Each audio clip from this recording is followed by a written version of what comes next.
Hey, this is Jet from JechtSpencer.com, and today I'm going to be doing a book review for you. Today's book is You Are a Badass by Sincero. And this book in particular, I would classify as a life-changing book. If you take the things in this book, you will see a rapid improvement in your health, in your wealth, and your relationships. And why do I say that? This book is like a smorgasbord of self-development material. Every single chapter could stand on its own as its own book, but instead she gives you a broad perspective of all areas of self-development. With that being said, if you do not like a particular chapter, there's a great chance you're going to go to the very next one and start seeing something that you truly resonate with. It's really awesome when you can go into a book and kind of like a buffet. You go to a buffet, you don't just go and eat the chicken wings, you don't just go and eat the garlic bread. You get a bit of everything and you eat it. And this is what this book is about. It's just a rapid amount of information that is thrown out at you, and you can choose what you want, what you don't like, and then really just take it from there. With that being said, what do I give this book? 5 stars. So let's get into it. The first thing that we're going to go into is making a decision. Life is ultimately about the decisions you make in order to go where you want to go. It really is easy to want something. You can want anything you want by sitting on the couch, smoking a bong, drinking a beer. Oh, I want this car, I want this girlfriend, I want this house, I want to live in this location. But ultimately, it's when you make a decision, that is when the ball really starts rolling and you start actually taking actionable steps to get you to where you want to go. Anybody can want something, but it is about deciding, making that decision to do what you need to do in order to further your own prospects and your own ambition in life. One thing I see over and over again is people talking about what they want to do, but they're not willing to grind. They're not willing to push back against that uncomfortable feeling of something that they are scared to do.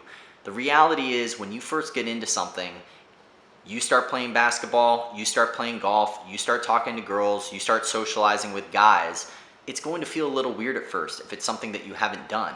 But over time, as you build the skill and you begin to acclimate yourself to making those decisions on a daily basis, it will no longer feel like this gargantuan task, but rather just a natural expression of who you have become. Life is about the frame of reality in which you choose to view it. But what most people don't truly understand is that our subconscious mind has really dictated the way we've lived our life for almost our entire entity. And what exactly do I mean?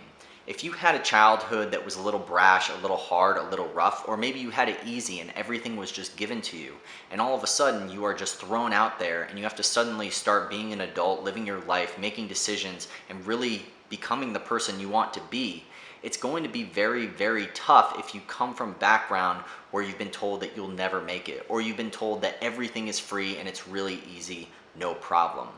When you come in with these types of belief systems, and you might not even be cognizant of it, it might not be a conscious mental loop that you're going through on a daily basis, but rather some deep-seated beliefs that you might not even truly recognize. You go into a situation and you feel fear, and maybe that's because you were bullied as a child. You go and play a sport, and because you missed that free throw, at playing basketball and people made fun of you, all of a sudden you no longer have that drive and that belief in yourself. A lot of these beliefs are really deep-seated subconscious things, and the only way that you can get yourself out of this plateau that you've set yourself in, because really it's a prison of your own mind, the only way you can break away from that is by giving your brain proof, not promises. So for example, if you're not very good at interacting with women or interacting with men, the only way you're going to be able to start to believe that you are good at it is by going out and practicing. If you suck at playing basketball or golf or any sport, the only way your brain is going to see proof that you can be good at it is if you go and practice it. If you want to learn how to make money or start a business, the only way your brain is going to believe that you're good at it is if you practice it. You must give your brain proof, not promises. So break through those subconscious beliefs and start instilling new habits that will push you to your very best self. This part's a little woo-woo, and I've never been a law of attraction type of guy, but this book and the way that she presented it, it seemed much more fluid and a lot less esoteric in the means of actually producing a result that you desire, because there's really no reason for you to pretend that you have something if you don't already have it. But I disagree. This book actually made me change my mind. And a great example is social. If you find yourself sitting in the corner, sitting at the bar, drink held high, and you're just really scared to go out and interact with people, if you fake it until you make it, you can fake it until you actually become it. Because success, it's not one giant leap. Rather, it is a series of events. It's building up that mental fortitude. It's building up those good habits. It's building up yourself until you actually start to see that the world really isn't that bad. We are all made from the same source energy. Everything that has been created today, whether you believe in God or the Big Bang or anything else really, we all stemmed from the same creation. This world, we are all connected together. You are the chair, you are the tree, you are this person, you are that person. And when you start to view the world like this, I'm not saying that, this in an esoteric way, but rather the world starts to become your ally rather than your enemy. For a lot of people, they meet somebody and the first thing they think is, oh, what's this person going to try to get from me? Or what's this person going to try to want? But if you are coming in with your cup already full, and you're coming in with a level of familiarity when you're interacting with people, what you'll begin to notice is that if your frame, your vision of reality is stronger than their vision of reality, and that vision of reality that you have actually benefits them, people are much more likely to jump into your frame of reality and see the world for the greatness that it truly is. This is an awesome quote from the Tao and Lao Tzu, and it reads as this: "If you are depressed, you are living in the past. If you are anxious, you are living in the future. If you are at peace, you are living in the present." The present moment is the only thing that's actually real. And too many people are constantly attacking themselves for their past, filling themselves with negativity, toxicity, anguish, and they're constantly attacking themselves about what they did in their lives. Or they're worrying about what might happen, what might not happen.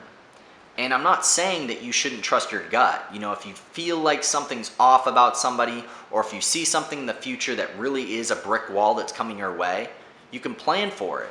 But at the same time, those decisions and the actions that you take in order to really change your life up, it happens now. It doesn't happen in the future. It doesn't happen in the past. All of those decisions are happening right here, right now. So stop attacking yourself. Stop worrying about the past. Stop worrying about the future and focus on the present moment. Take those actionable steps in order to increase your hobby, increase your craft, increase your business, increase your health, your fitness, whatever. Those decisions are made right here, right now. Plan for the future, and then once you have that idealization of what you desire, come back into the present and then take the action necessary to get to where you want to go. We live in a fear-based society. Everything, all the marketing you see, all the advertising, it's really based on attacking you and saying that you're not good enough.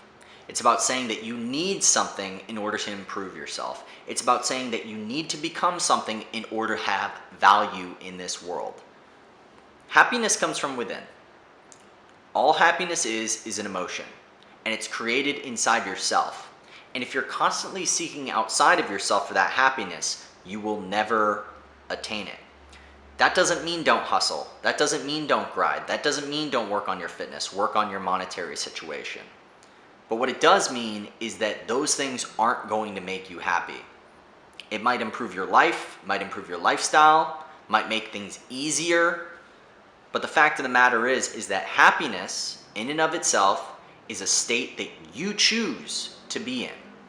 And it's that realization when you come into the present moment where you finally see that happiness is your default state.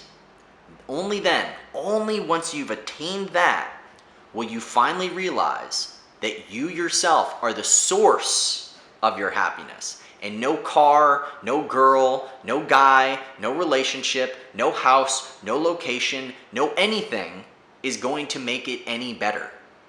Only you, yourself, and the decision to understand that your default state is happiness will make you transcend that level of reaching, of fear, of I need this to be complete. I can't be complete on my own. I need the car, I need the girl, I need the money, I need this, I need that. And like I said before, that doesn't mean don't hustle. That doesn't mean don't grind. That doesn't mean don't be on your purpose. But what it does mean is that you are enough. You're enough. You're alive. You're here, right now. So make the decision to be happy. Make the decision to be alive. Make the decision to understand your own level of self-worth. Breathe it in and then live it.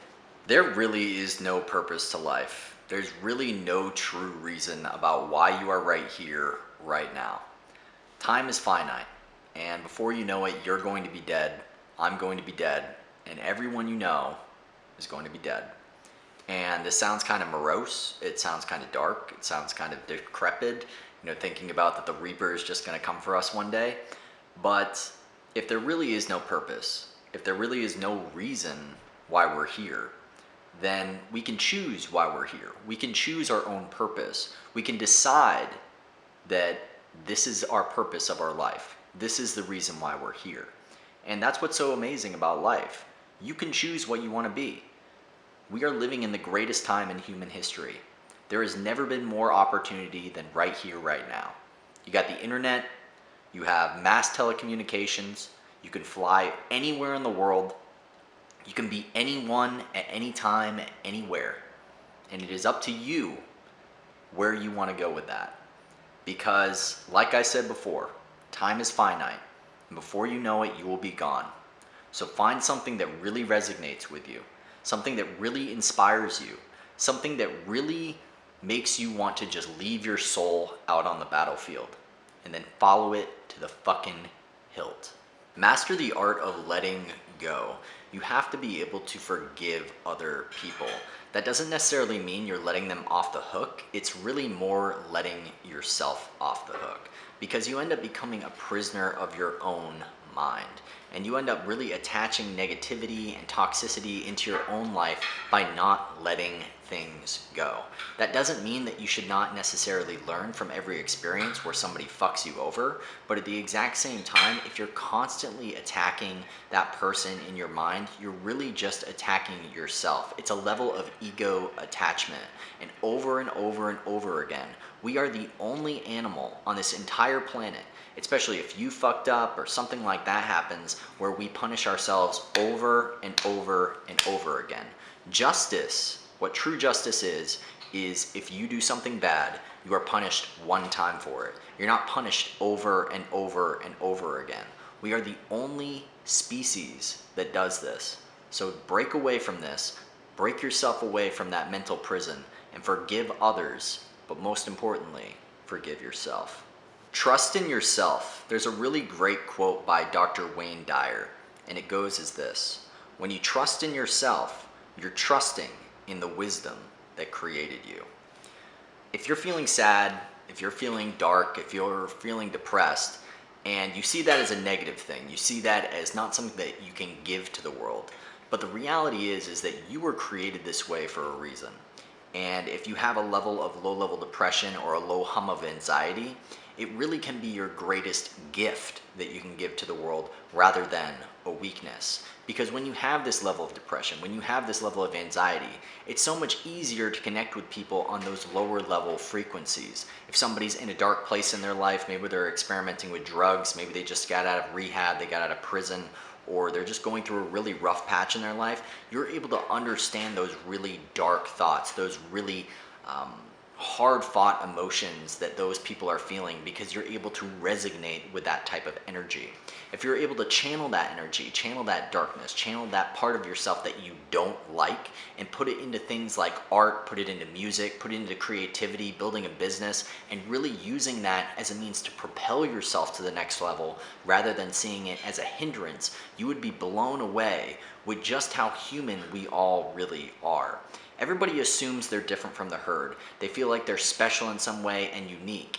And that's not to say that we don't all bring our own gifts, but a lot of these things that we think we only hold so dear, that depression, that darkness, that sadness, we think we are the only ones who actually feel this, when the reality is that a majority of people feel this on a daily basis. You might feel it a little bit harder than they do. You might feel it a bit deeper than they do, but at the same time, we are all feeling it. We are all on that same wavelength. And if you stop seeing it as a weakness and start seeing it as a strength, you'll push yourself to limits you have never seen before. And we're going to wrap it up with this. You do not attract what you want. You attract what you are. And she has a great quote. The people you surround yourself with are excellent mirrors for who you are and how much or how little you love yourself. The people around you, if you're constantly around people that are negative, if you're constantly around people that are experimenting with drugs, if you're constantly around people that are getting into fights, if you're constantly around people that are starting drama, there's a great chance that you are, within that group, the same exact thing as the people around you. Everybody thinks that they're these islands, that they're not affected by their environment. They're not affected by the people around them. They're not affected by the places they go to. But you are an encapsulation of everything that surrounds you. So why not surround yourself with the people, the things, the places that you actually want to become? Surround yourself with those mentors, those teachers, whatever craft, whatever business that you want to start, and be around those people. If you're obese, if you're fat, if you're not feeling good about your body, stop surrounding yourself with people that are constantly eating out, that are constantly eating unhealthy, that are constantly drinking alcohol. Surround yourself with people that are fit, that love to go on hikes, that want to climb a mountain. These are the people that are going to rub off on you. That age-old saying, you are the sum of the 5 people you hang out with most, nothing can be more true. But it doesn't just end with people, it's with everything. All of the environments that you go to, all of the hobbies that you do on a daily basis. Think about how that's actually affecting your mind, and not just your mind, but your subconscious mind. If you're finding that you don't feel like you have any amount of self-worth to give to the world, there's a great chance you're around people that are thinking the exact same thing. Put yourself around paradigms that make you uncomfortable. Put yourself in ideas and areas that you don't feel like you belong. Because if there's an area that you want to eventually become, if there's a part of your life that you want to embellish, that you want to model, that you want to create, then putting yourself in those environments and putting yourself around those people, putting yourself around those places are going to rub off on you. You see it all the time. People go and learn a language and they learn it for years and years and years. And maybe they end up actually getting pretty good at it.